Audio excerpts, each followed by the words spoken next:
It's not calling you Josh Frydenberg, it's calling you Dosh Frydenberg. Under the coalition, taxes for hard-working Australians will always be lower. You know, I don't hold a hose, mate, and I don't sit in the control room.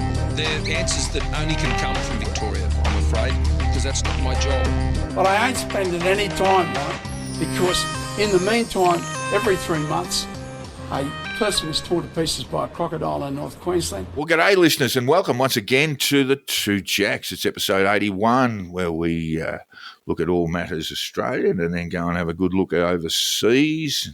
Joining me, as usual, is Hong Kong Jack. G'day, mate. G'day. How are things in Hong Kong today? Hot and sweaty? Yes, and it will be until September. There's a line there from The Sopranos that I will not go near at the moment. But, of course, we won't start in Australia today, Jack, because it's just too much going on in the United States. On Sunday morning, our time, Trump was at a rally in Pennsylvania and was shot at and nicked his ear. I think my first response was that they shot the teleprompter and glass had cut the former president's ear, but no, it was the bullet that whizzed past. And Jack, let's just speculate, if we can, for a little while, that if that bullet was 2 centimetres to the right, where would America be today? Hard to know. There would be a fair bit of disquiet, to say the least. I think America would be on the brink of civil war. As it happened, mercifully, Donald Trump just had an injury to his ear, the bullet whizzing past, and the Secret Service guys got him down, and then he came up with a very famous, now will be an iconic image of him fist pumping the air and saying, "Fight, fight, fight." But getting back to the Secret Service, Jack, it seems that we had a sniper on the roof, 150 metres away from where the former president was delivering his speech, and it would just seem to be a case of the Secret Service not doing their job properly.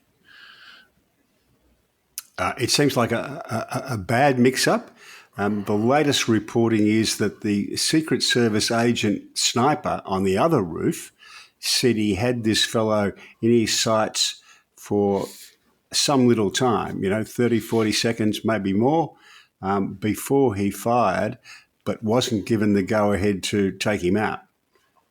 Now, I don't know whether that's true or not. There's a whole lot more we need to know about what went wrong, but certainly something went wrong and it needs to be investigated. Well, the fact that he was on the roof, Jack, is of concern. Yes. And the people attending the rally were saying to police and others, look, there's a guy on the roof with a rifle. And that the period of time there's about 2 to 3 minutes before there was any sort of action taken. So it's a bit hard to understand why there was a roof overlooking the event that wasn't secured. Didn't these people watch the Day of the Jackal? Didn't these people watch the Day of the Jackal? And, Well, we do know that the shooter who's been killed, Matthew Thomas Crooks, a 20-year-old fellow. We do know that he was in and this was a very American thing, the high school rifle club. But he tried out there and was such a terrible shot that he missed the target and he was asked to leave. But he had been shooting at he was a member of a gun club and been shooting at targets fairly consistently after that. We don't know too much about this guy, do we? This is the really strange thing. The loner, bullied at school, no history of mental illness, seemed to... In fact, both of his parents are mental health professionals. Yeah, I really have the deepest sympathy for them. They are said to be cooperating with the FBI. He's also a 20-year-old with apparently no social media presence at all. Oh, very, very little. I mean, they've gone through. I was reading a report on ABC, the US ABC network. They had some insiders from the FBI saying, look, the usual things that we might find from someone who's committed what is a domestic terrorist event are just not present. There's no issues around radicalisation. There's no presence on his computer of a manifesto or any leanings to any political group or other. We know that he was a registered Republican when he turned 18. He registered as a Republican. I think his parents were respectively registered Libertarian and Democrat. He was a registered Republican, and it also seems he donated to Biden on Inauguration Day. Yeah, that was what's it called, the Blue Act? Which is all a bit odd. But a $15 donation, you wouldn't say that's indicative of too much. None of it amounts to anything much at all. And I mean, it's possible that this is a John. Remember, John Hinckley shot Yes. Ronald Reagan, and the motivation was to impress Jodie Foster, the movie actress. Yes. So it would seem. So it could be as weird and wonderful as that. We just don't know. Just wanted to impress someone, but it's a big move. I know 20-year-old kids. Well, they're adults legally, but they're still he looks like a child. I mean, the photos I know are older. His high school graduation photo was taken when he was 18. He looked like a child there.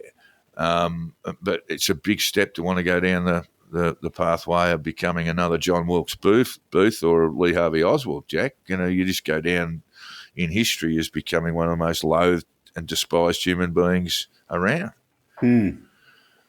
All right. Well, of course, the Donald survived, and I think we should be very thankful for that. It would have been extremely messy in the United States had he been seriously wounded or worse. And of course now he's off to the Republican convention in Milwaukee. That's been underway now for a little while now, for the last 24 hours or so. He's named his VP, Ohio Senator J.D. Vance. What do you know about him, Jack?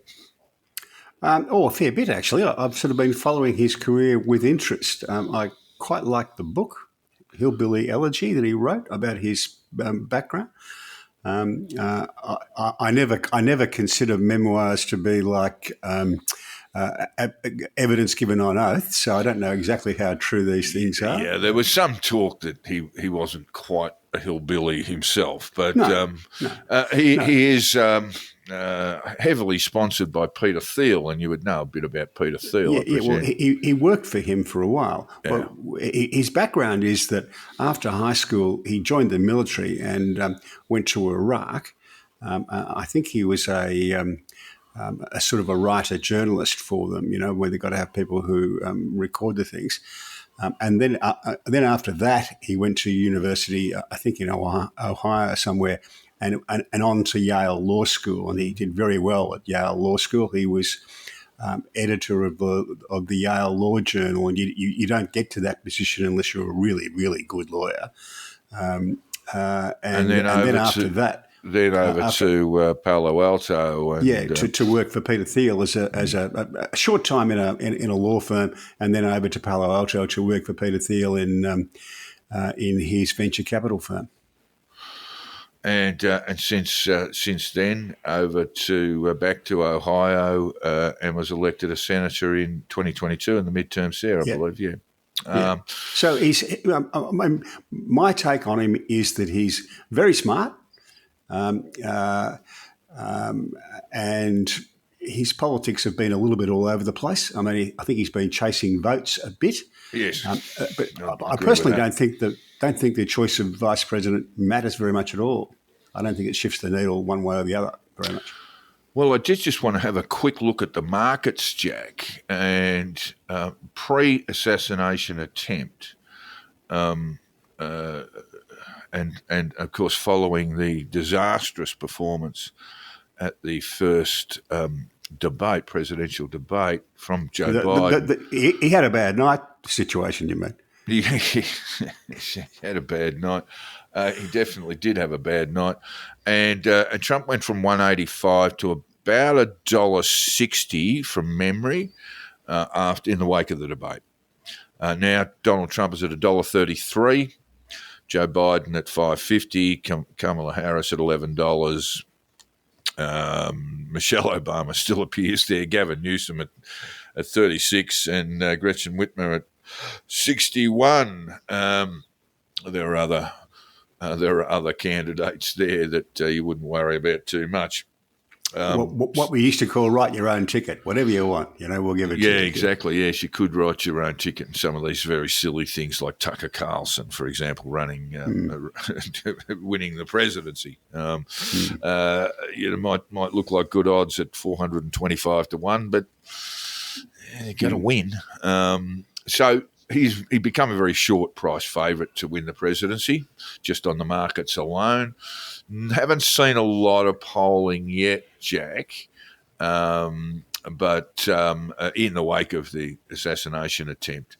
There was some stuff from Marist College, some hypotheticals there, which has Newsom 2 points above Trump, Whitmer and Trump even at 49 apiece. Kamala Harris ahead by a point. Marist College is good polling, by the way, but it is hypothetical. And, of course, we've got Joe there, and he's a point behind Trump, but that takes into account the other candidates. And when they're taken away, Biden leads by 2. So is it over?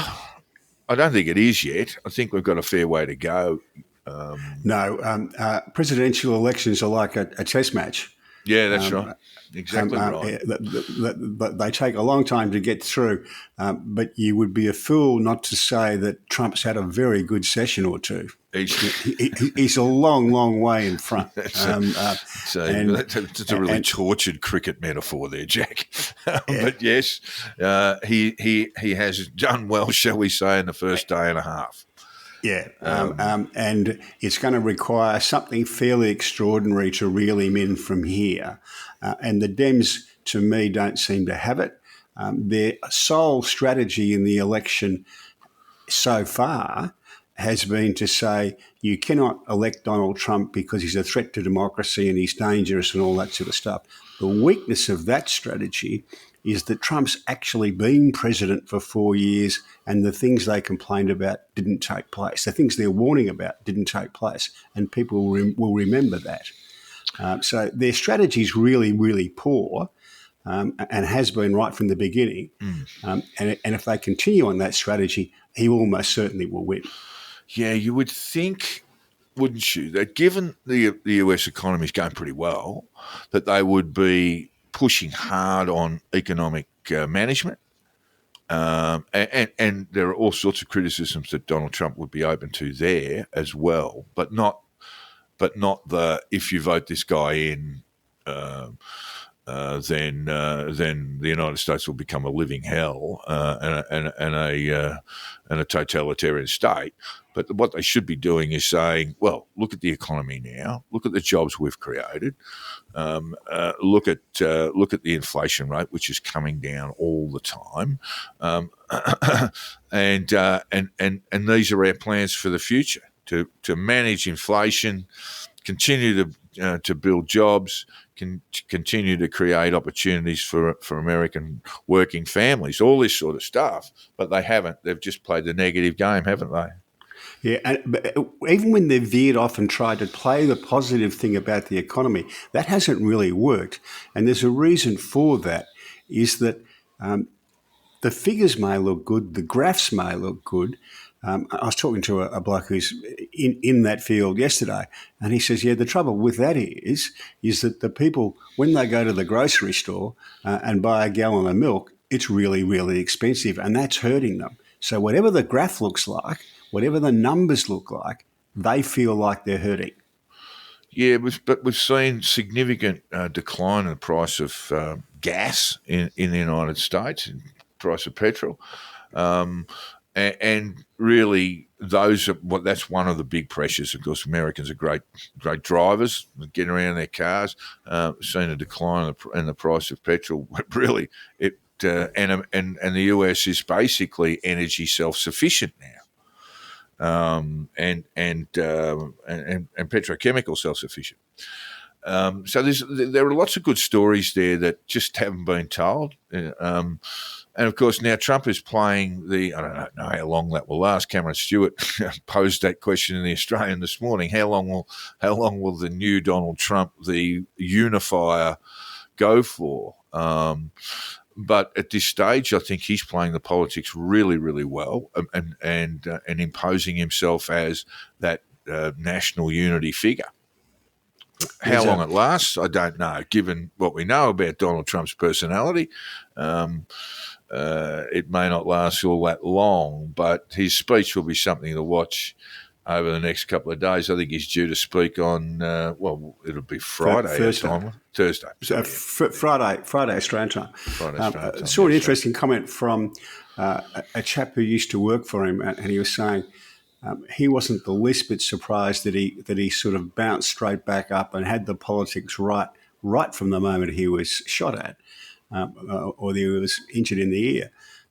He said there's a lot of politicians around, the really good ones, who can, I'm having a morning of tortured analogies here, who can read the music and play it quite well. Donald can actually hear the music. He's got a gift in politics that he gets it right.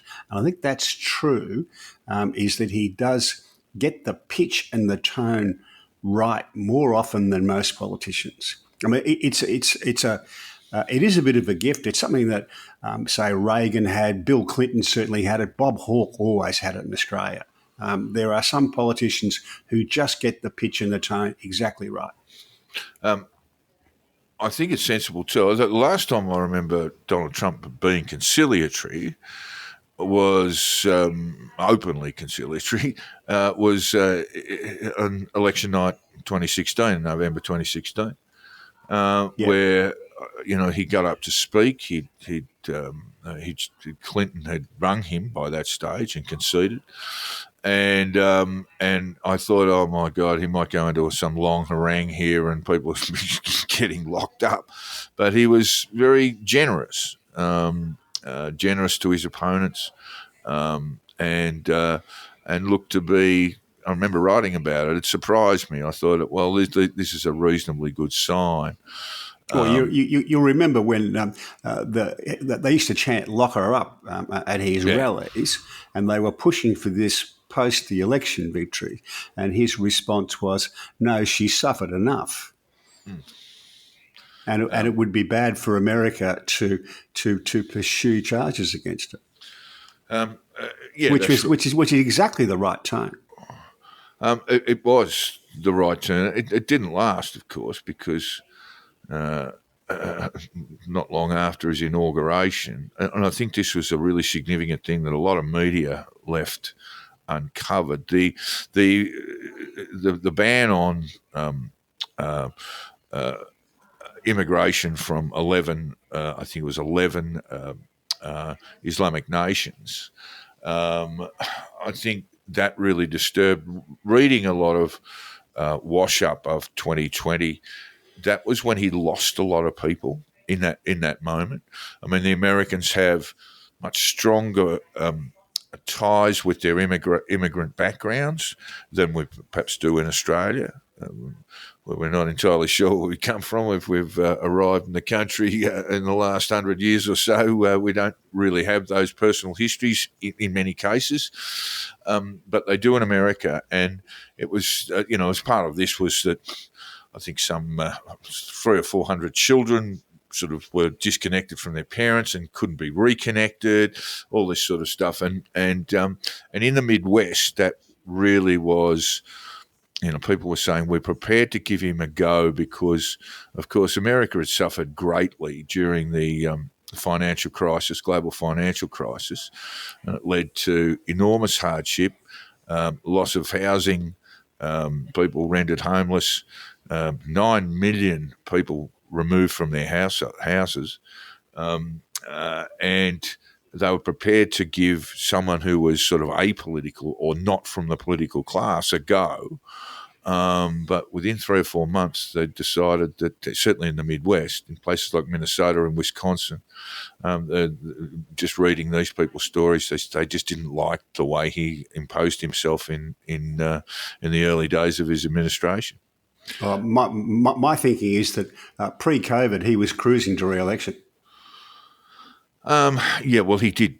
There's no doubt about it. He completely botched the US federal response to COVID, and whether you could say he was too light or too heavy, he just seemed incapable. I don't know if you remember those daily briefings that he would give the media, but they had to stop him doing that because it was complete and utter disaster. And I did prior to his prior to the assassination attempt on the weekend, I was reading about some of his former colleagues, and very few of them have a good word to say about him. And that's problem not because he sacked them. There were people like Scaramucci and others who were just saying, look, he's actually not very bright. That was the view. The problem for the Dems with the economy is that the poorer Americans, the disadvantaged Americans, look back on it and they think they were better off in the 4 years when he was president than they'd been before, and they think they were better off than they are now. And that's a hard thing to shift. It's shiftable, but the Dems have got to have a strategy to shift in. At the moment, they don't. So, Jack, what happens now with the Democrats? There's a view I heard expressed last night that it almost doesn't matter who the candidate is now. And when we look at those odds, I mean, Newsom at 25-1. Axios was quoting an unnamed senior Democrat person from Congress as saying, we're resigned to the fact that there will be a next Trump presidency. I don't quite get that. I think that's mad. Yeah, it's still winnable. It's going to be very, very hard, but it's probably still winnable. But they're going to have to come up with a strategy to win it. And I guess you're presuming on that strategy, and it would certainly be mine, that Joe Biden has to stand down. Yeah, I think that's going to be very hard to achieve. And the reason for that is that in 2016, he was prevailed upon not to run, and he thought he would have been the candidate who could win it. And he's probably right too. He's probably right. And he's still bitter about that now. And that's making him dig his heels even more. So that's going to be hard to achieve. Well, look at it the other way too. I don't think Biden can win. So look at the other way too, Jack. I mean, if you're a Gavin Newsom or even a Kamala Harris, you say, well, first thing I got to do is knock off the old bloke, so I'll be hated for that in some measure, and then I go up against Trump and get beaten. And then I start when I bowl over Joe Biden, I'm now 20 lengths behind in a driving rain. I've got a fair bit of ground to make up. So if you're governor of California, so do you want the job? If you're governor of California, looking at this, well, maybe it's not my time. This is not my time. And he's a young governor of California. If you're Kamala Harris, though, the situation is different. This is her only chance to become president. This is it. What does she have going for her, and what does she have going against her? We've just decided we just discussed some of the politics. She'll actually be the one to run the old man down. That'll be one thing that's against her. She's a California Democrat, like Gavin Newsom, of course. She's also had some foot and mouth issues over the journey, and we've discussed those a bit. Her polling's not bad, but it's actually not as good as Biden's. But what benefits does she bring? Some clear air, obviously. But if she was appointed by the super delegates in Chicago next month, how would she approach it? We said last week that Trump has a very high floor. There's a lot of people who will vote for him no matter what, right? But a very low ceiling. There's a lot of people who won't vote for him no matter what. An American friend puts it this way. He says, look, post January 6 and Trump's behaviour from the election through to the inauguration, I would vote for a potted plant instead of voting for Trump. And as he says, and at the moment, that's just about the choice, but I'll still vote for the potted plant. Now, a lot of those people won't bother to vote. If there's someone like Harris, they will turn up. That won't be enough to win the election, but it will be enough to prevent a down-the-ballot catastrophe. So there's a lot to be said for giving her chance. Then can she win over the centre? Well, she can if she offers a positive, forward-looking alternative. Biden's not offering anything of that. He's just saying, I'm not Trump. If she can offer something more than that, saying we will make the country better, like Trump says all the time. There's an amusing moment yesterday where Joe Biden very nearly said "Make America Great Again" in his address from the. He had to stop himself halfway through. Halfway through the phrase. But if she can go out there and make a positive impact, say, we're going to do these things, we're going to take America forward, she's a chance, a slim chance, but some chance. Yeah, I tend to agree with that. And what I would say is that is that basically Donald Trump is and Joe Biden, that if we look at the polling in a somewhat more analytical way rather than just who's a couple of points ahead of the other, there is a very strong sense when you look at approval ratings, Trump minus 26, the pre-assassination attempt, Joe Biden minus 21.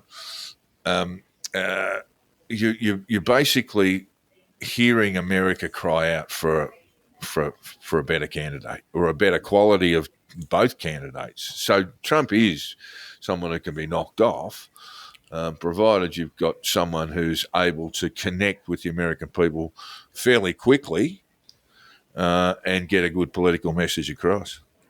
Yeah, some of his policies are really popular.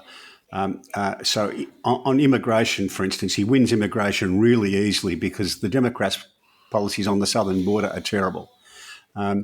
If she was able to sell the idea that she would produce policies much more like Trump's, but without the drama. That's why Trump lost in 2020. Yeah. There was too much drama. If she can sell the idea that she will pursue policies much more like his, but there won't be daily chaos, then she's a chance. Yeah, that's exactly right. I mean, a New England Democrat friend of mine said the Trump presidency was like waking up every morning, driving into work and seeing the same fatal road crash on the side of the road. And you see it every single day, just a sense of prevailing chaos around the presidency. And I think, that's probably the end. But you're probably right. Yes, you've got to address the issues of immigration, nominally porous borders, or particularly porous borders, the Rio Grande, and then look, they do have reasonably good stories to tell. The reason Newsom appeals to me, Jack, is that Trump and the Trump campaign will be ready to attack the Biden administration, and Newsom is hands off from that. So that will at least blunt a lot of those attacks. You know, you're almost sort of starting with a clean slate with someone like Newsom. But whoever takes the job, whoever gets the job, if that job becomes vacant, has to understand they start from a long way back. Yeah, indeed they do. $1.33 favourite, short odds on there. We'll get back to America in a little while. We'll be watching very closely what goes on in Milwaukee. But we need to get on to Australian matters, Jack. Last week, Anthony Albanese, the Prime Minister, appointed a special envoy to combat anti-Semitism in Australia, and he also announced at the same time that he would soon appoint an Islamophobia special envoy. I get a sense here that the government is trying desperately to sort of wallpaper over the cracks a bit, Jack. It is. As soon as I read this, I was reminded of a conversation I had with someone who was then a shadow minister in the Labor Party in pre-2007, and we were in regular contact about some of their policies. And she said to me, I didn't get back to you yesterday. We're really busy. We're finalising the policy on cancer, our policy on cancer. And my response was, that's really good. I hope we're against it. Against it. You've got to be against it. It's it's a bit like that. I mean, who's going to be arguing in favour of anti-Semitism or in favour of Islamophobia? So why do you need a special envoy to try and fix that? Well, it's a political fix. It's a political fix. It's more perception than reality, of course. Yeah. And it's a pretty poor political fix, in my view. People are going to just shrug their shoulders at it. Yeah. Be a good job to get. You haven't got to do anything. Have to do a lot. Also, Jack, one of my great heroes from politics when I was a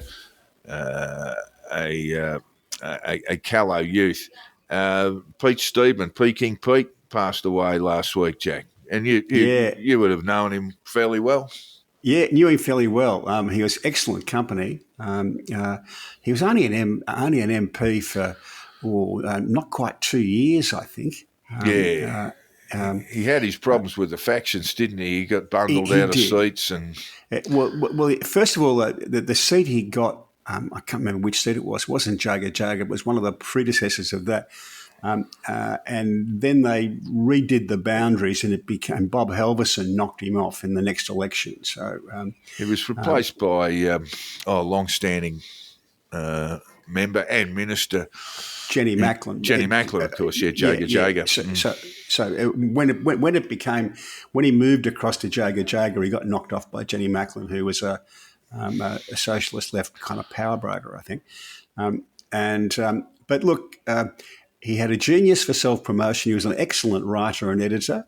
He edited the only person I know who edited both Lot's Wife, the Monash newspaper, and Farrago, the Melbourne University newspaper. Did them both. He did them both. As a bloke, I say he was excellent company, but he was also he was Labor through and through. But he was entrepreneurial and made a nice quid for himself. He did, but he wasn't a great team player. He was always prepared to think for himself. Perhaps push his own colours a little bit ahead of the rest.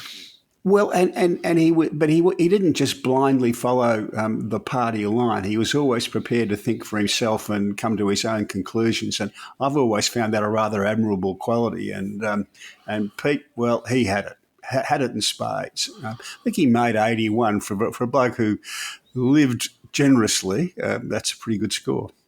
Not a bad score. Not a bad score at all. Well done. Good man. A good man, Pete. A good man. Yeah. I mean, in these days where we see a lot of politicians who are sort of cardboard cutouts, I don't want to be too abusive, but you've got an abundance of lawyers in blue suits and things like that. Just to have someone with a bit of colour about them, just reminds us that perhaps we should have a few more of those people in the parliament than we currently do. Yeah. All right.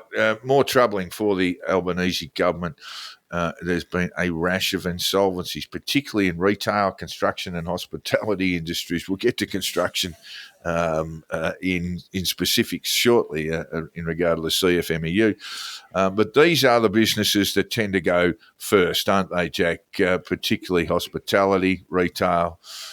My little part of the world here is probably a microcosm for all of that. You get coffee, you get cafes, and someone who's got an idea to run a shop, and we see them come and we see them go fairly quickly, even in good economic times. But what we're seeing is there have been 1,576 corporate insolvencies in hospitality-related sectors in the past 12 months, and that's up from 1,114 in the previous financial year, Jack. It's up about a third. And the problem with hospitality is that it's very often discretionary spending. So if people are finding it tough doing their household budget, the first thing you can do is cut back on how much you spend when you go out for eat, or stop doing that altogether. Well, especially if it's going to cost you $60 for a cup of coffee and a sandwich, Jack, at some of these cafes. I mean, it's just ridiculous amount of money. But at the same time as that discretionary spending is under pressure, the cost base is going up. Rents are going up. Power costs are going up. Material costs are going up. Input costs are going up. So it's really very difficult, and it's hard to survive. But wait just a minute, Jack. I mean, look, I'm not saying this is your point, but the former government basically broke down the awards, and in particular to double time Sundays and time and a half Saturdays in the hospitality industry. And this was said that there would be a period of salad days for the hospitality business because they weren't paying staff as much as they used to. So none of that's worked, has it? None of that has worked. Overtly, none of that has worked if you've got increased insolvencies. My understanding is that that double time Sunday, etc., has come back. Let me check on that. You can perhaps just lead us off on the CFMEU stuff, and I'll get back to you. We can come back to that next week. Well, I don't know, but my recollection was that was reinstated, the double time Sunday things. Look, I'd better check. But have you been following the CFMEU's woes, Jack? The Victorian branch has now been placed into administration. John Setka, the secretary, resigned very abruptly on Friday night with news that Nick McKenzie was on the hunt for 60 Minutes and the 9 newspapers. I didn't get time to see the 60 Minutes show or to read all the stuff in the 9 newspapers.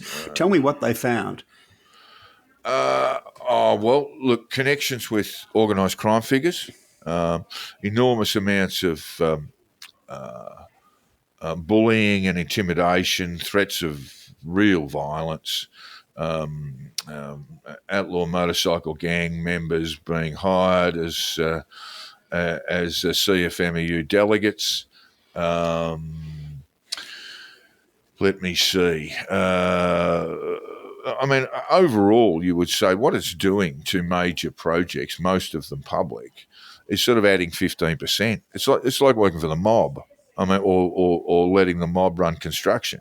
They're just you're going to pay 15% more than for the cost of construction than you would otherwise, and that's coming directly from the public purse.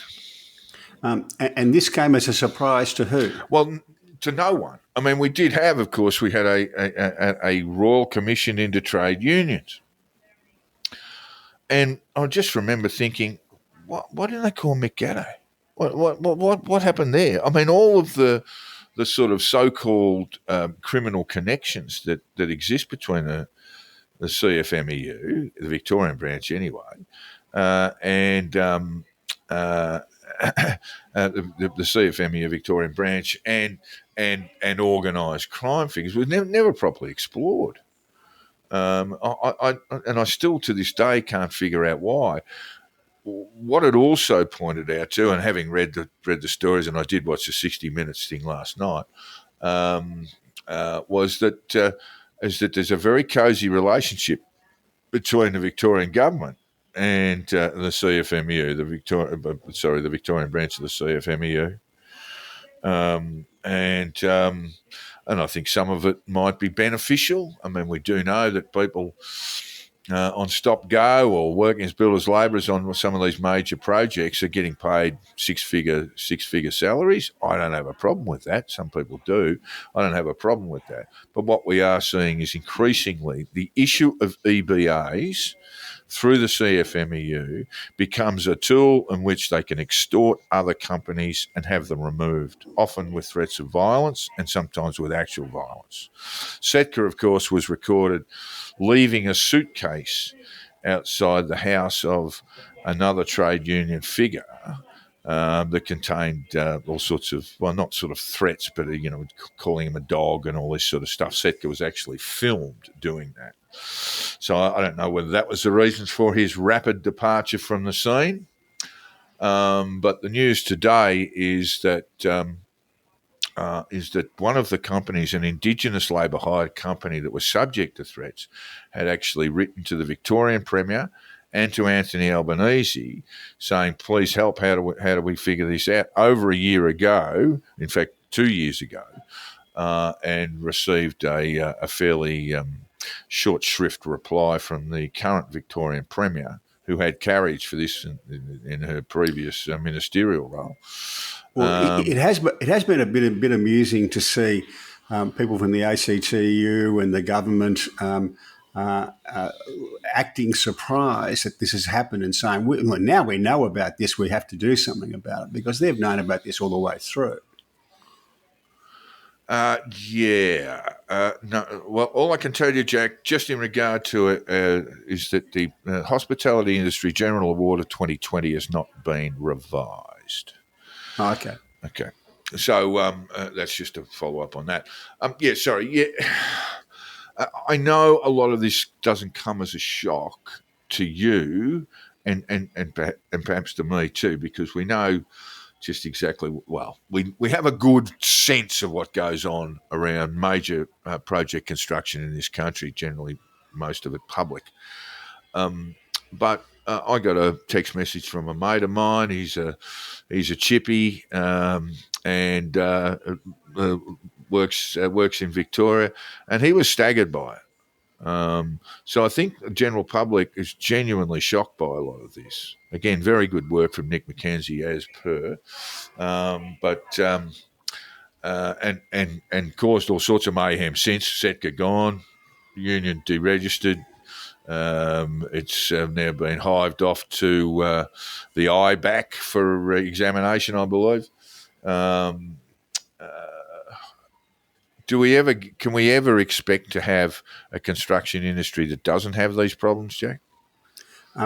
Completely without these problems? I don't think so. I don't think so either. But when you've got entrenched really, really bad behaviour, I mean, when you've got Hell's Angels running around as delegates for the CFMEU, members of the Mongols, members of the Finks, then bad things are going to happen.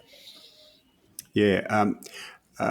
Various attempts have been made to, if not curtail it, but to minimise this sort of thing.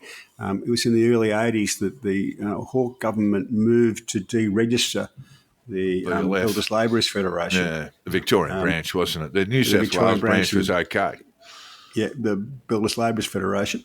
I was working for the law firm who were acting for the BLF in the dereg proceedings. And that went on for quite a while. Well, they screwed Jack Mundy, didn't they? I mean, Jack Mundy was and should have been a trade union hero. He was forced out by Norm Gallagher and the Victorian branch before the deregistration. So the deregistration things tidied things up for a while. The workers moved across to, I think, from memory, it was the Building Workers Industrial Union, the old BWIU. Yeah, it was. You're right. But it's like trying to stop water running downhill. You'll always get some of these problems. You just got to come up with a new technique to keep in front of it all the time. There's so much money. I mean, there's so much money. There's billions of dollars being spent on major projects in Victoria at the moment. one of the big projects. I think it's called Building Better Roads or something. Equally appalling in political speak. That is said to be an absolute nightmare, where you do have organised crime figures. I mean, you've got guys literally walking out of jails who end up getting a gig with the CFMEU. So Industrial Relations Minister Tony Burke has vowed to deregister the construction division of the CFMEU. It should be, they didn't double down on, they did for a while, the CFMEU it was for a while because it absorbed the Maritime Union, the MUA, into the super union. So it should be CFMEU because the other M stands for mining, the E is electrical, forestries, and construction, of course. So a super union. Tony Burke says if what needs to be done, he would deregister the construction division if that's what needs to be done, and saying that it was absolutely abhorrent. Criminal behaviour needs to stop and won't be fixed by John Setker's resignation alone. Well, that's stating the obvious. Is this a major problem for the Albanese government? And when I say everything now needs to be seen in the light of the next election. It's not a major problem, but it is a problem. It's a problem for the Victorian government, surely. It's a bigger problem for the Victorian ALP. Yeah. Because the connections there go right to the top. Deeply ingrained within the Labor Party there. And we do know the current Premier in Victoria. She attended the funeral of Setker's father, who basically survived the Westgate Bridge collapse. Setker's father did. She said that's why she went, not because she says she doesn't know Setker well, but there are a number of Labor MPs who are very, very close to the CFMEU. Yep. Why is that, Jack? Why has there been this? I could never understand it myself, particularly around Gallagher and the BLF, where you had the Socialist Left faction of the party who was still rallying behind Gallagher. And I could never figure it out because everyone else thought, quite rightly, that Norm Gallagher was a corrupt individual who really just laced his own pockets. Votes at the party, at the state level of the party is one reason. Yeah, but there was almost an emotional attachment, Jack. And there was. I've been. Or some sort of homoerotic thing where they like to hang around tattooed burly blokes. I mean, what is it? There was always a bit of that attraction. I have been to I used to go to the BLF Christmas party, all that sort of stuff. Not for very long, about 15 minutes, walk in, walk out. Before it gets very messy. Yeah, before it got too messy. But 2 beers and gone. Thank you. Look, they've always had a close relationship with quite a significant chunk of this Victorian Socialist left. Yeah. Now, we are now talking about the National Secretary, Zack Smith, who did make a sort of odd reference, and he's obviously standing up to a degree. There's not much he can do about the Victorian branch, but he's still sticking up for it. He says the CFMEU has zero tolerance for criminality. That's the National Secretary. But he also went on to say cancel culture will never be our culture. Do you think the CFMEU is just victims of cancel culture, Jack? It's not a bad argument to try and make. It's not a winning argument to try and make, but it's worse than saying nothing. Who's going to pick it up? Andrew Bolt's hardly going to go on a rant about cancel culture when it comes to the CFMEU. Yeah, no, I thought it was a pretty good try. Better than not worse than it's better than saying not nothing. A bad effort. Yeah. Sometimes you have to make an argument even when you haven't got a winning one. Yeah, true enough. I mean, look, it's one thing this CFMEU does do is bring additional safety to workplaces. These are very dangerous places to work, of course, high-rise buildings, etc. And certainly I wouldn't criticise them for any work they've done in that regard. I do remember in a I distant. think Michael O'Connor's gone from the CFMEU, hasn't he? yeah. I think he's retired. Yeah. He's the brother of Brendan, the Minister Correct. for Skills and Training. They're both very good people. And Michael did a great job with the CFMEU, with the forestry divisions and all those sort of things, forestry and mining divisions. But I can tell a tale of a very long time ago as an investigator looking at a workers' comp claim, and the claimant had requested that a union official attend, which was perfectly fine. And the union official got to the workplace in a brand new, I think it was Commodore from memory, so that's how far away we were, but it was his brand new car. So he was so proud of it that we all had to go outside and have a look at it before we got the meeting underway. That was the construction boys. Look, that won't be the last we hear of all of this, of course. There is the IBAC inquiry. There will be additional inquiries carried on. To degree what you have, it's just what we need to figure out as a community is just how much over the top we're prepared to pay on construction. Whether 15, if maybe 15 is too much and we'll just cop 5. more importantly, how much violence and intimidation we're prepared to turn a blind eye to.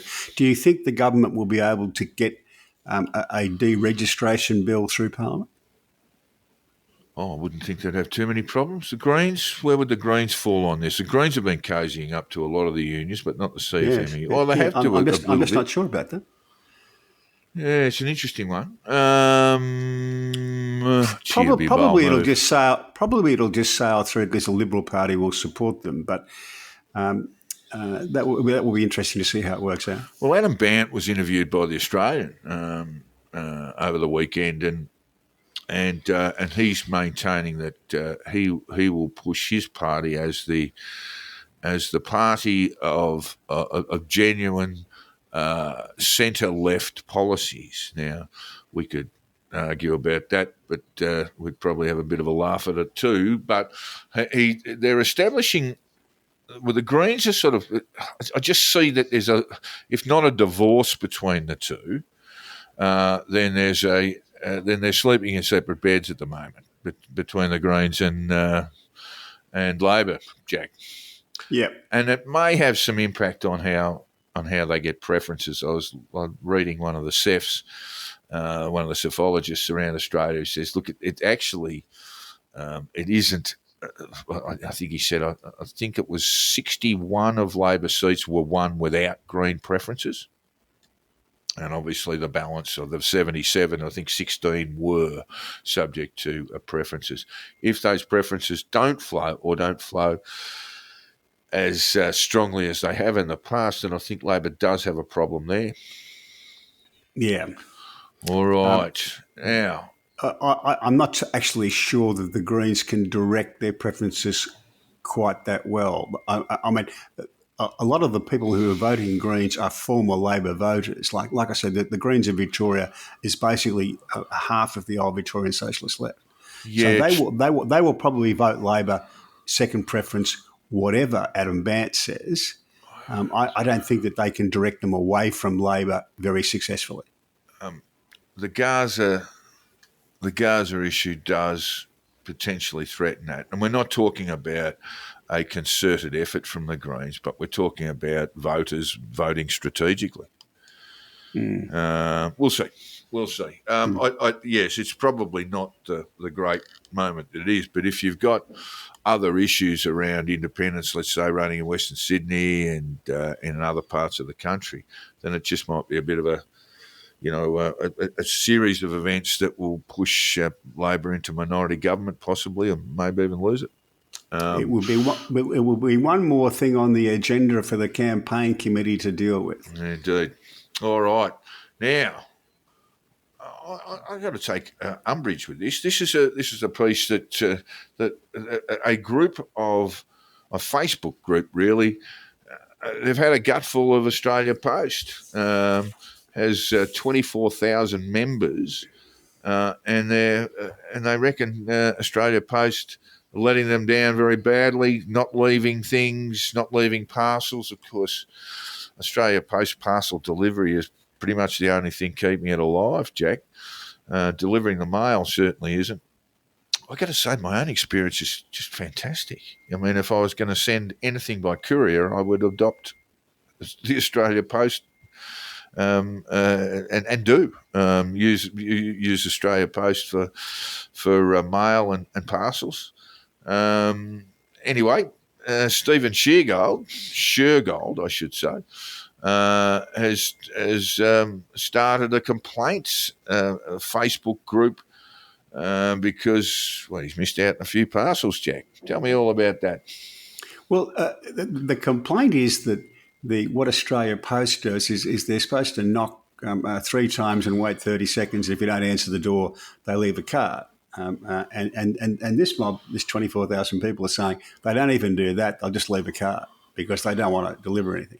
I guess if you're living in apartments, it might make things a bit difficult.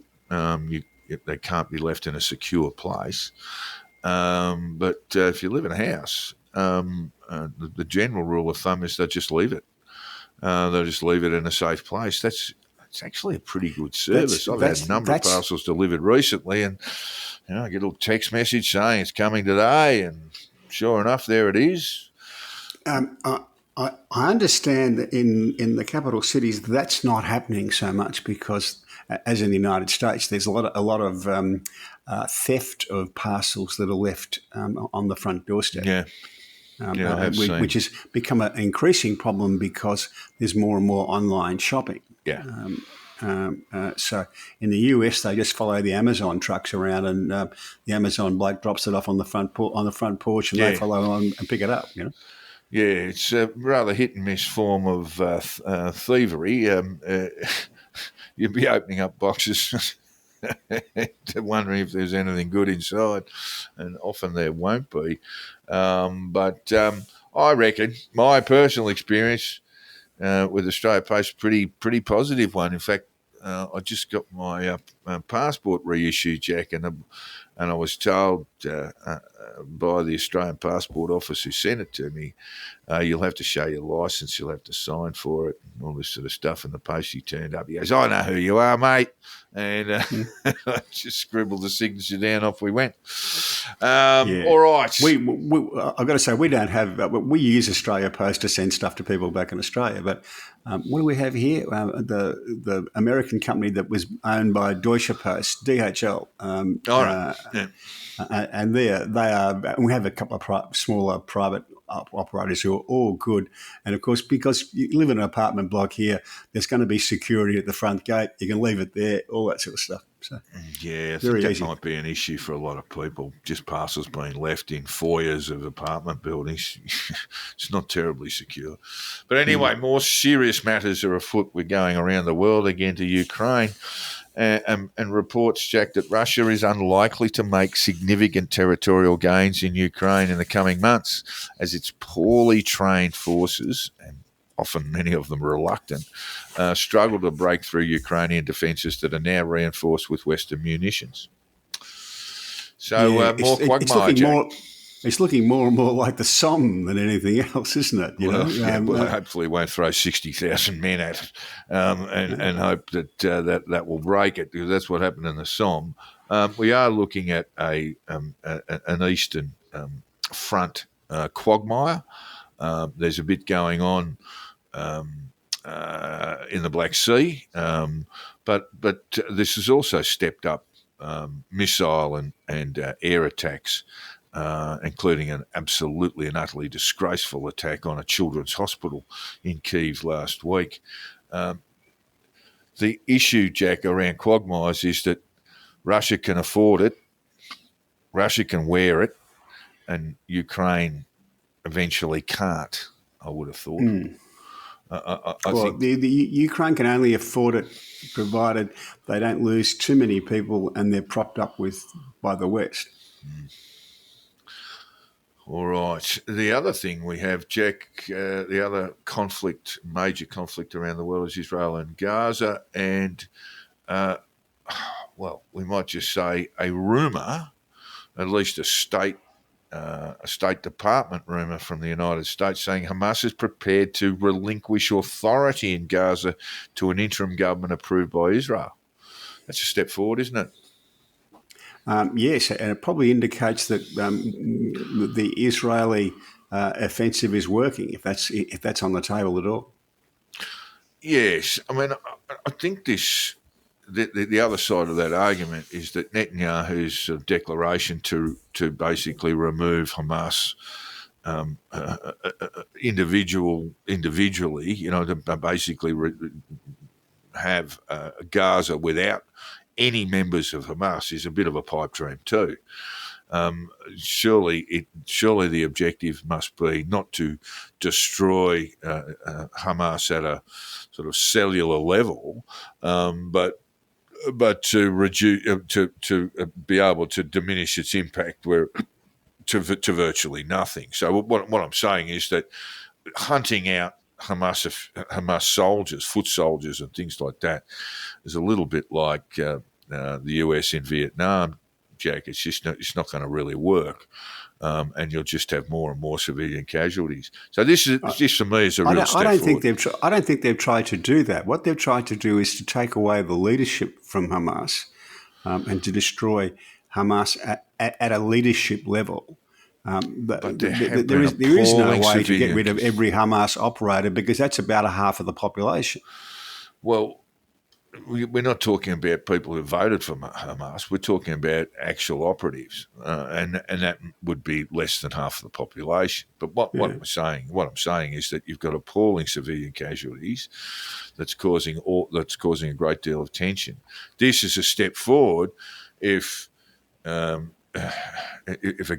interim government approved by Israel goes forward, then really that would usher in at least a significant period of ceasefire, Jack. It's the only good future for the people in Gaza is a future without Hamas. I understand that, but they've accepted that might be the way to go, at least in the interim, and that's a big step forward. Yeah. The other thing I would add is and get the UNRWA, get UNRWA out of there as well. Well, the report goes on to say that the security in Gaza would be provided by a force trained by the United States and backed by the moderate Arab allies, drawn from a core group of about 2.5 supporters of the Palestinian Authority in Gaza who have already been vetted by Israel. It is a step forward. It is really a step forward. We got one quagmire in eastern Ukraine. We don't want another one in the Middle East. It might not work, but it's looking better than it was a week ago. Yeah. Okay. All right. Alec Baldwin, a tearful Alec Baldwin, Jack, was finally acquitted. Now he was. I wrote about this when he was first charged, and it looked like a fool's errand. The prosecutors were on a fool's errand. The charges were subsequently dropped. That's my understanding, and then he was recharged with a sort of one of those sort of weird criminal negligence charges that they come up with. Do you know much about what happened there at the film set in I think Arizona or New Mexico? New Mexico. I know a bit about it. The reason it's been dropped is that the judge decided that the prosecution hadn't shared with the defence significant chunks of evidence that they had. And that meant that the trial had to be abandoned, and because the trial had started, the rules of double jeopardy apply, so he can never be charged again. I just assumed, and look, when I looked at the charges, you would have to say I couldn't understand why he'd be charged in the first place. Now, around that film set, the armourer, the young armourer, it was her first time as a senior armourer on set in a film. She's been subsequently charged with some form of criminal negligence. And 15 months she got. She got 15 months, that's right. I was going to say 2 years. And the sheer number of live rounds that were lying around that set, various places, just extraordinary. There is some. I read widely about this. There are a number of companies that make dummy rounds, and they'll also include live rounds, and sometimes you won't know which ones. I mean, no, sorry, you'll know. But you'll have to physically go through each round to determine which one's live and which one's not. She obviously hadn't done that, and God only knows why they're sort of forming some sort of Russian roulette anyway.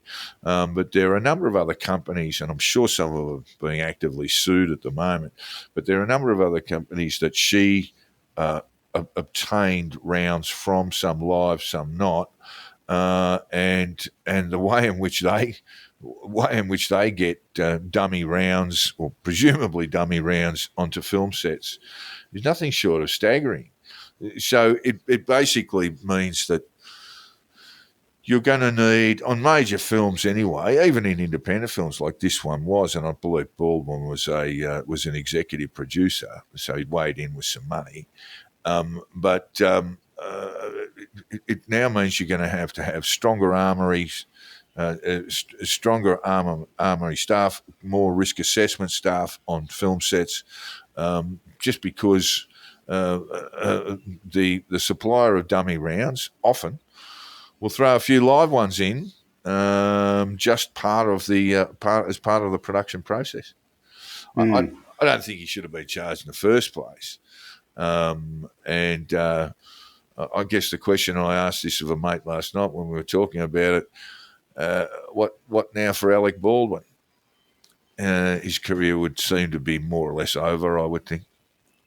I don't think so. He's always been a very unattractive character when he's not portraying someone. He plays plays a really good baddie. Yeah. I don't know that a lot of work will be coming his way, but I don't know that it's the end of. I don't think anyone will be investing in a film that he's producing. That's probably true. But someone will give him. He's a good actor, so someone will give him a job acting. Yeah, look, I went through his film credits last night, and he's been in some hellishly good films, and he's got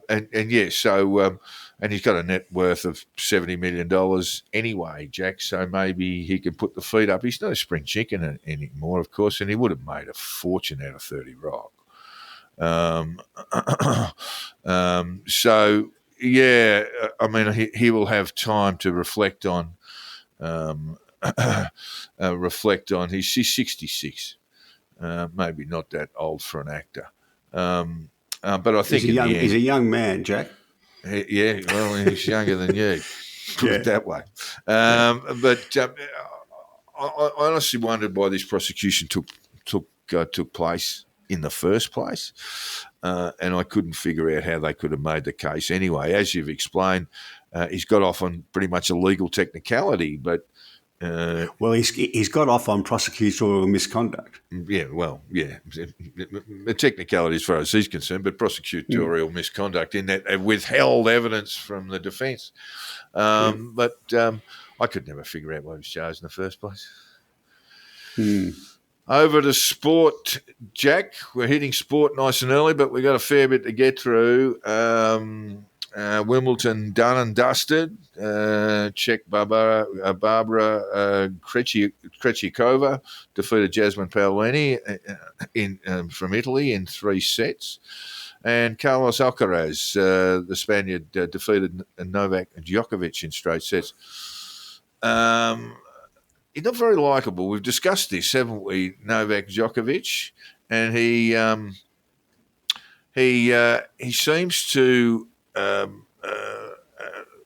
attract a lot of noise amongst the crowd. People want to see him get beaten, and that's involved, that's called for the intervention of John McEnroe, who said, "Look, that happened to me quite a bit too, and it's not the nicest place in the world." Unsurprisingly, it happened to McEnroe quite a bit as well. I always loved John McEnroe. I was a big fan. Even when he'd play up, I thought he was great. But Djokovic is obviously getting towards the end of his career. but he's not a very popular boy. No, he's not. Part of his problem was that he came along as kind of a usurper to two of the most loved tennis players in history, I think, in Nadal and Federer. And he kind of upset their dominance, and that made him unpopular. But then also early on in his career, he was a dab hand at forfeiting matches with injuries and getting medical attention to try and change the balance of the game. Gamesmanship, I suppose you would call it. He was big on that, and that didn't make him very popular. How does he stand against those two, Nadal and Federer, in terms of Grand Slams won? He's in front of them. So he's in front of them. So he's won more than anyone. And is he saying, I don't, he's pulling the old Rodney Dangerfield line, I don't get no respect. Is that what he's saying? Yeah, there is a bit of that. In any event, it might all the young bloke who beat him, the Spanish kid Alcaraz, I think he's 21. He's made 4 Grand Slam finals and won them all. It's the most extraordinary start to a career for a long, long time. And that was one of the 2 Spanish triumphs of yesterday, Jack. As we record this on the 16th of July, the Spanish team, easily the best performed team in the Euro tournament, won the final over England 2-1. Won in 90 minutes, and it's not coming home again, Jack. No, that's probably not a bad thing for England because this is what they're used to and what they're expecting. Had they won, they would need to have set up counselling for all the people who say, how do you actually cope with winning something? A lot of it would have had to do with cocaine addiction, Jack. Yeah. And booze, alcohol and cocaine. I've got to say that England do have trouble winning these things, but they win the sense of humour stakes. Immediately following the game, there was a photograph of Prince William having a chat to his son, Prince George. They were up in the I wanted to see Prince William the Royal cry, Box, but or whatever it's called, didn't happen. with the King of Spain and all that sort of stuff. And Prince William's leaning down, chatting to Prince George, looking very serious, and Prince George looking a bit disappointed. And the caption read as follows: William to young George, and one day that duty of consoling defeated England players as they traipse forlornly from some far-flung European field shall fall to you. Yeah, there you go. That's and I thought that good. was quite good. Yeah, no, well, that's your role. You've got to console England to invent a lot of sports, but aren't terribly good at them. I did see all right, well, we'll just gear up for the World Cup. So they're ready to go again. They're ready to be disappointed again. Again, they are, yes. But look, it was a terrific tournament, I've got to say. And Spanish were outstanding. They're the Sydney Swans of European football, Jack. Very good young side. When a 16-year-old kicked the winning goal in a semi-final. Yeah, how do you look after a 16-year-old who's a star in football, in soccer? I mean, how do you keep a straight head on a set of shoulders of a 16-year-old who's going to be worth? What's his next contract going to be worth? Yeah. We're talking about a lot of money, and he'll have a lot of money, and he'll be 17.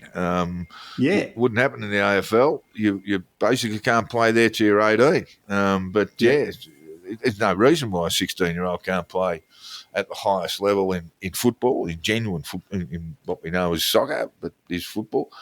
I just thought it was an extraordinary thing.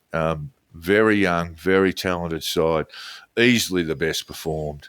You couldn't say that France were unlucky or the Germans were unlucky. The Spanish were sensational. They need to be consoled by the King of Spain around the World Cup. Their World Cup form tends to go a bit missing, but in the Euros they got the job done. AFL, let's just go through last week's results. It was a very strange round, Jack. Swans back in form against North Melbourne, who are improved much and have improved significantly throughout the season, but the Swans weren't having any of that and gave them a pretty good touch-up. Luke Parker returned to the fold, kicked a couple of goals, I think, and won some hard footy. But like the Spanish footy team, mate, they're a very good young outfit. They've got a few outliers who are in their 30s, but most of them are 22, 23. They're going to be around for a while. Yep, they will be. Blues had a bit of a shock loss. I thought it was a bit of a danger game for them, as we've sort of said on numerous occasions. The Western Bulldogs' best is pretty good, but there's just a big difference between their best and their worst. They sort of have trouble winning 2 in a row. Yeah, that's right. So they'll probably get rolled this weekend. Disappointing for Patrick Cripps on his 200th game, but he seemed to take all that in his stride. Charlie Curnow kicked 3-7, possibly could have won it if he kicked 7-3, but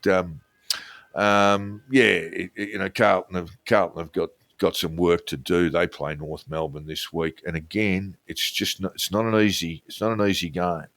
North Melbourne, Richmond might be, it'll be physically tough, but you win the game. Eagles same, but North Melbourne are much improved. The one sort of victor from the last week's result was Geelong with a good win, who go now into third spot. Essendon sort of falling off a little bit. And I guess the other one are the Brisbane Lions, who are well and truly back in the 8, and we all forgot they played in the grand final last year, and pretty bloody good side. So they're going to be very difficult to beat, particularly at the Gabba after a very slow start to the season. I think it's the Swans and Brisbane at the Gabba next week, isn't it? Is it at the Gabba? Yeah, just about back. That'll be a hell of a game, by the way. I didn't know that. That'll be a Brisbane win, I reckon. It's back to Fortress Gabba again. Now, Rowan Connolly, former Age footy journalist, and now I think does his podcasts and bits and bobs. He had a story in ESPN this week about how an MCG grand final an MCG grand final disadvantages the interstate clubs, Jack. And I read the piece, and there was some of it that made a bit of sense. It's certainly very difficult for a Western Australian side, and it has happened, of course, where they've come across and won premierships. Fremantle haven't won one, but the Eagles certainly have. But it's very, very difficult for them. They've got to start planning their finals campaigns weeks before the finals actually begin.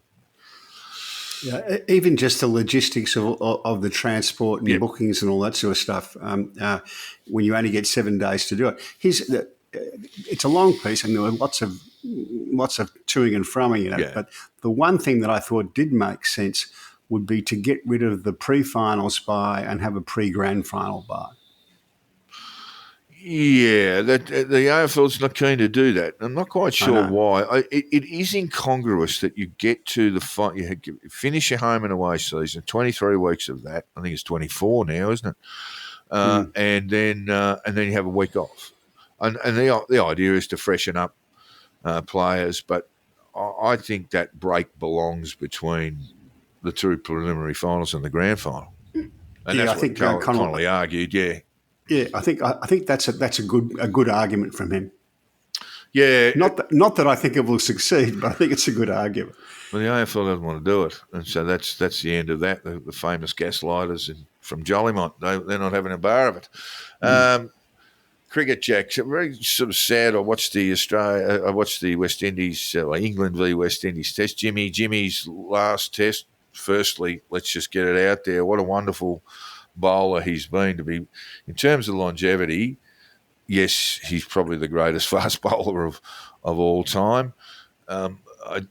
Brian Charles Lara referred to him as such, the greatest fast bowler of all, he thought. I wouldn't put him up quite that high, but he has been an outstanding cricketer. Yeah, an English friend was putting it to me and says, "What did I think?" And I said, "Well, better than Donald and Stein, better than McGrath and Lilly, better than Marshall and Ambrose." No, I don't think so. But a great player.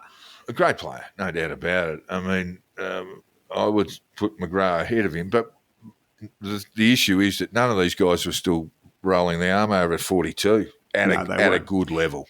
Can I also say I thought that England did a really good job of giving him a decent send off. That was really well done. Rather well done, and he'll retain a spot in the English squad as a mentor. That's my understanding. The sadness comes not just from his retirement, but from the West Indies performance. All over in 2 and a bit days. They had a fellow opening the batting, Jack, who played 4, and he did okay, actually. He did okay. I like the look of him, to be quite honest. Yeah, I liked him. I like the look of him too. But he played 4 This is Lewis. Lewis. Michael, I think it is. Yeah. Yeah, he looked pretty good. He looked all right, but 4 first-class games, and then pop the pads on and go and face Jimmy Anderson and the English side at Lords. Yeah, it's a big ask. To be fair, there are only 2 tests. It was only 2 tests ago they beat Australia, so they do have some talent. But what they don't have is the coaching and the backing and the resources to do it. And really, I think the International Cricket Council needs to find some money to give to the countries other than the big 3. At the moment, if we're not careful, Test cricket will become something, a niche sport played by Australia, India, and England, and yes, because nobody else can afford to do it. So we have to spread the money over a little bit, to make Brian Charles, I mentioned him before, the great Brian Charles Lara, the Prince of Trinidad. He said, "Look, okay." He said, "All right, well, let's say we've got $200 million to spend on West Indian cricket," and he said, "I'm not sure that that's the answer." He believed that part of the problem, and because the West Indies are unique in world cricket in that it's not a nation, it's a series of island nations. There are constant political battling between, even just as a basic thing, where are we going to put our youth academy? Is it going to go to Jamaica? And then the Bajans will go crazy, and the Guyanese will go nuts. So it's very, very difficult to get things going there. Brian Lara was talking about the lack of facilities, so money would fix this, the lack of facilities around first-class cricket in the West Indies. There's also, and this is where he's saying the limits of money are, is that if you can hit the ball hard in West Indies, in the West Indies, you're a West Indian and you can hit the ball hard, whether you're a Bajan or whether you're from St Kitts and Nevis or wherever it is, if you can hit the ball hard, you're not going to want to be playing Test cricket. There's just no money in it.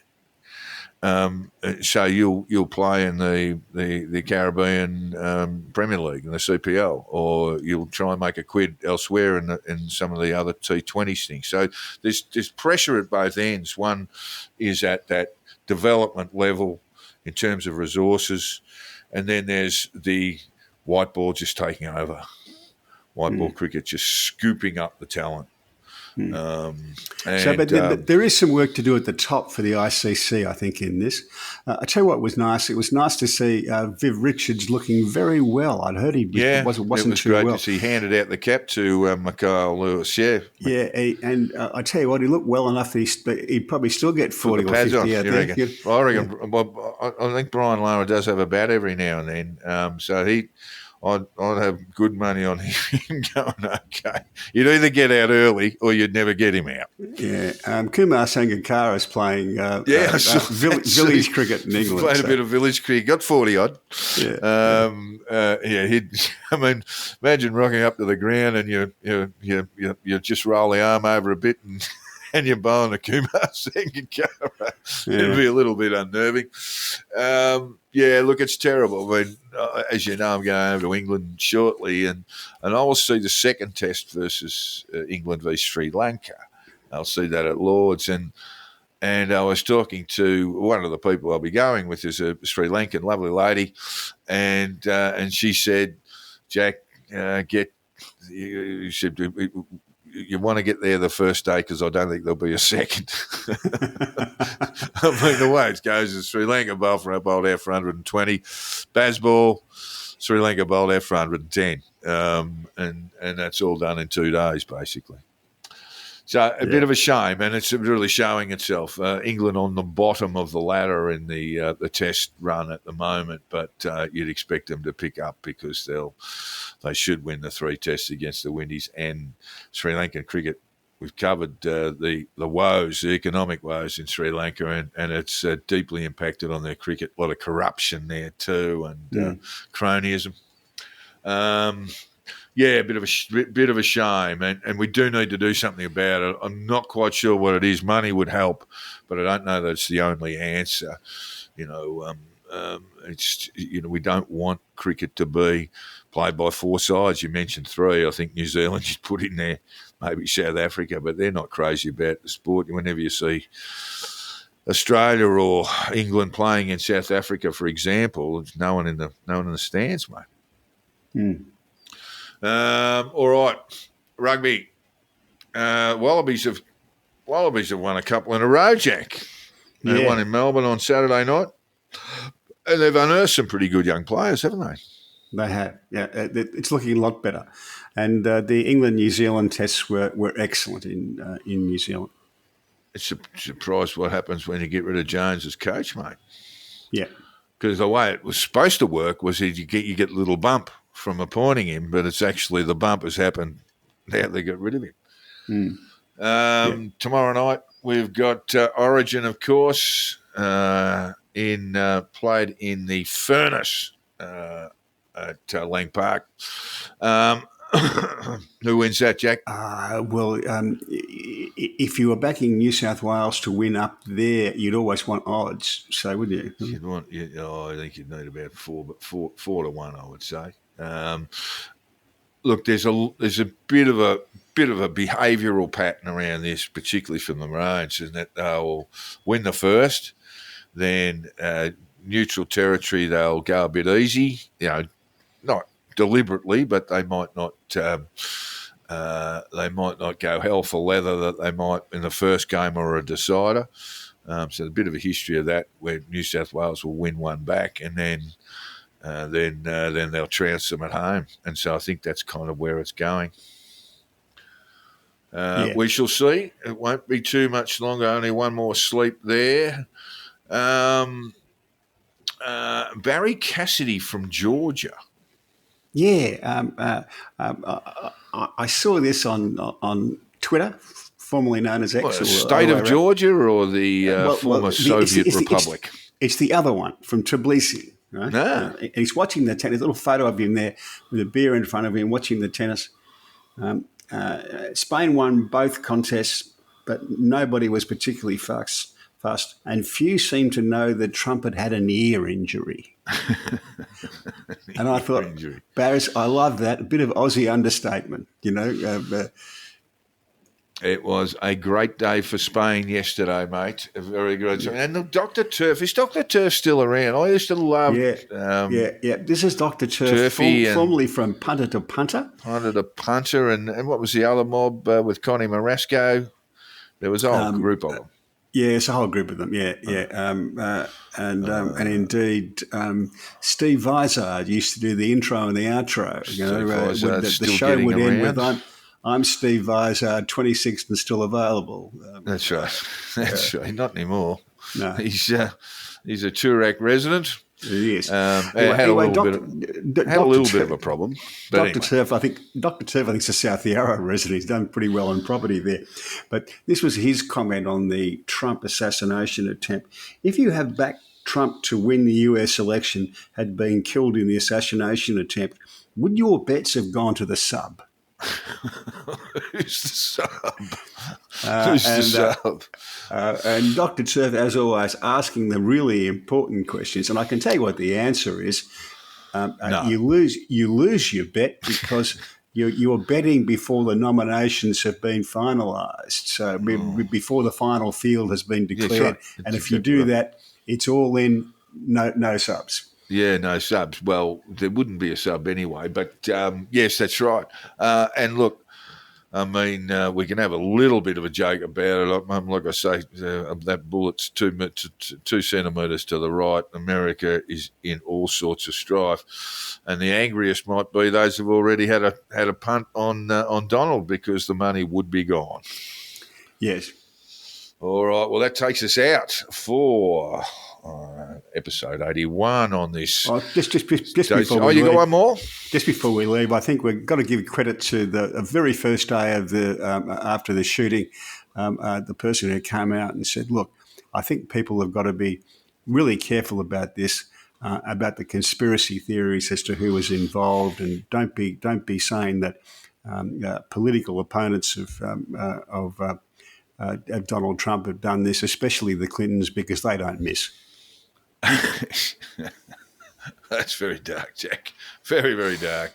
But that does bring us to the end of the program, and we hope you've enjoyed episode 81. Very, very significant news coming from the United States, of course, and how it all pans out. Well, we'll know by the 5th of November. We got 4 months of that to go. But there has been some conciliatory gestures across the board, and that can only be a good thing. America has sort of perhaps just paused from tearing itself apart for a little while, and maybe some good will come from all of that. We just want to remind you all that if you want to connect with the show, please just drop us a line. You can get hold of me on the Conditional Release Program at gmail.com, or you can get hold of me on Twitter. My DMs are always open, at Jack the Insider, and you can get hold of Jack on his Substack. Give it to me, please, Jack. HongKongJack.substack.com. There you go. Drop us a line. We'd love to hear from you. All right, that's it for episode 81. We look forward to bringing 82 to you next week. Cheers, folks. See ya.